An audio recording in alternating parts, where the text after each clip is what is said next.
2029లో జరిగే సార్వత్రిక ఎన్నికల్లో ముఖ్యమంత్రి వైఎస్ జగన్మోహన్ రెడ్డి అని ఉదయగిరి వైఎస్ఆర్ కాంగ్రెస్ పార్టీ ఇన్ఛార్జ్ మేకపాటి రాజగోపాల్ రెడ్డి తేల్చి చెప్పారు.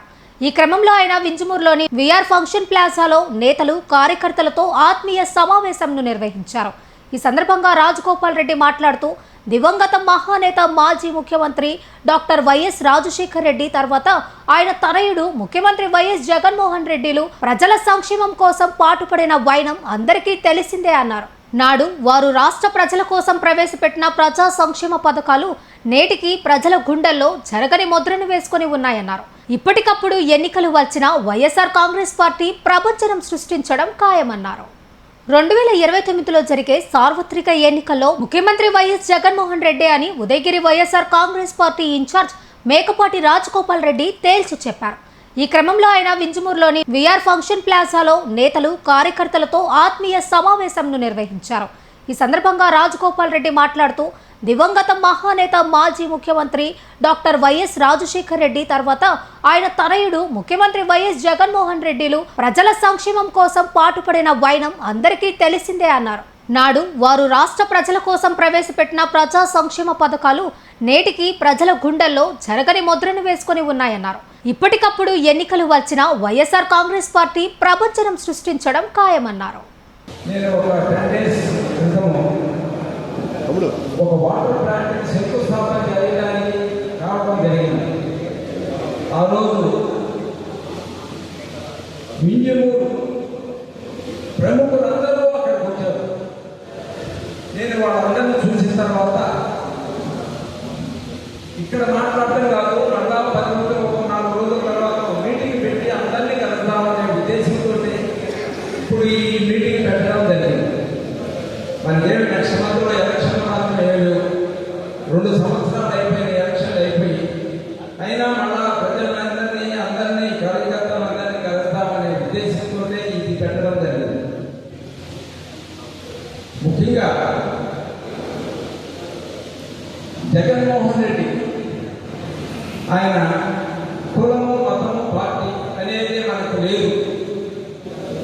ప్రతి ఒక్కరిని మనం గౌరవించాలా, చూడాలా అనే పద్ధతిలో చెప్పుకుంటూ 5 సంవత్సరాల కాలంలో ఆయన చెప్పిన ప్రతి మీటింగులో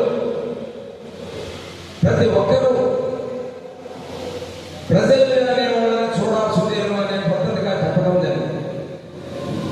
అదే ఎలక్షన్లు అయిపోయిన తర్వాత చంద్రబాబు నాయుడు గారు వైఎస్ఆర్ కాంగ్రెస్ పార్టీని వాళ్ళకి పనిగా చేసినామంటే పాలు పోషించినట్టేమో అనే పద్ధతిలో చెప్పడం జరిగింది. అంటే అంత దౌర్భాగ్యమైన మాట ఒక ముఖ్యమంత్రిగా ఉండే వ్యక్తి ఎవరు కూడా చెప్పరు.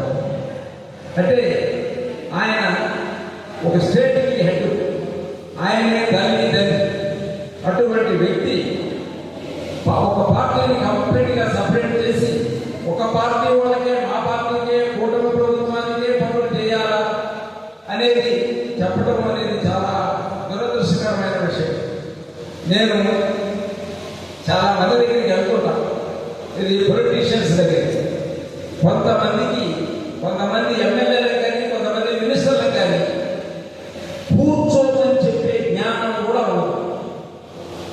ఈ రోజుల్లో ఒక్కొక్క ఎమ్మెల్యే ఇంటికి పోయినాము అంటే మెయిన్ గేట్లో నుంచి ఇంట్లోకి పోవడానికి ఒక 1/2 గంట టైం పడుతుంది.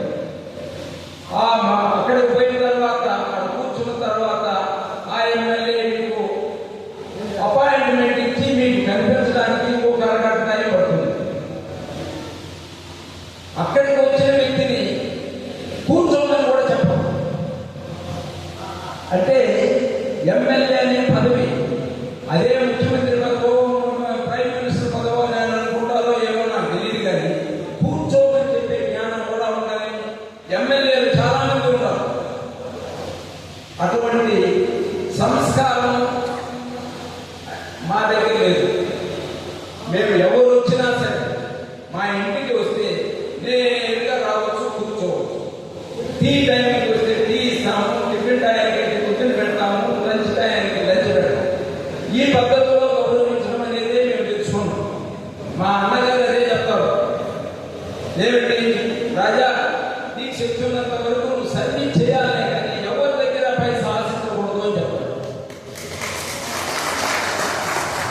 నేను మీకు ఈ సభాముఖంగా చెప్తున్నాను, మా ఫ్యామిలీలో ఏదైనా చిన్న పని చేసినా కూడా రూపాయి కనుక్కునే జ్ఞానం ఆ అజ్ఞానం అనేది మాకు ఎవరికీ లేదు.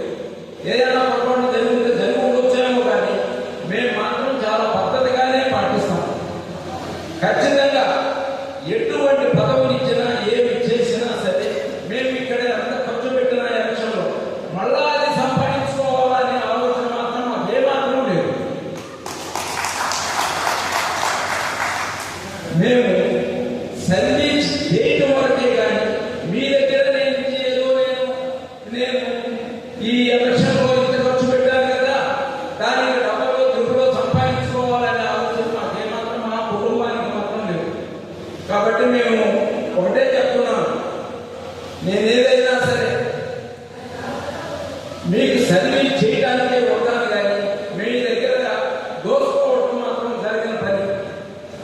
కాబట్టి మన లీడర్ జగన్మోహన్ రెడ్డి ఒకటే మాట చెప్తున్నాడు, నేను చిన్న పొరపాటు చేశాను, మన కార్యకర్తల్ని కొంచెం కేర్లెస్ చేశాను, అటువంటిది ఇక మీద జరగదు. ఖచ్చితంగా మన కార్యకర్తలందరినీ కలుపుకొని ప్రతి పనిలో మేము ఈ సలహా మీదనే నడుస్తామని చెప్పడం జరుగుతుంది. కాబట్టి మనం ఏమైనా సరే జగన్మోహన్ రెడ్డి ఒకటే చెప్తున్నాడు, ఈ కమిటీల వల్ల మీకు ఒక ఐడెంటిటీ కార్డు ఇస్తాము, ఆ ఐడెంటిటీ కార్డు తీసుకొని పోయి ఏ ఆఫీస్కి పోయినా సరే మీరు పోయిన పని ఖచ్చితంగా చేసి పెడతారు.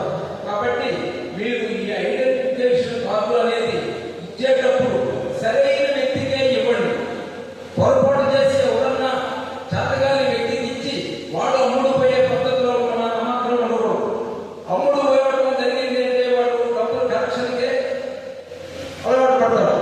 కాబట్టి మీకు ఈ సభాముఖంగా చెప్పడం ఏమిటంటే, మనం ఏమైనా సరే ఈ కమిటీలు వేసేటప్పుడు ప్రతి వ్యక్తిని గమనించి చూసి మంచి వ్యక్తిని మీరు సెలెక్ట్ చేసుకోవాలి. లేకపోతే మనం స్వతహాగా మనం నష్టపోవాలి.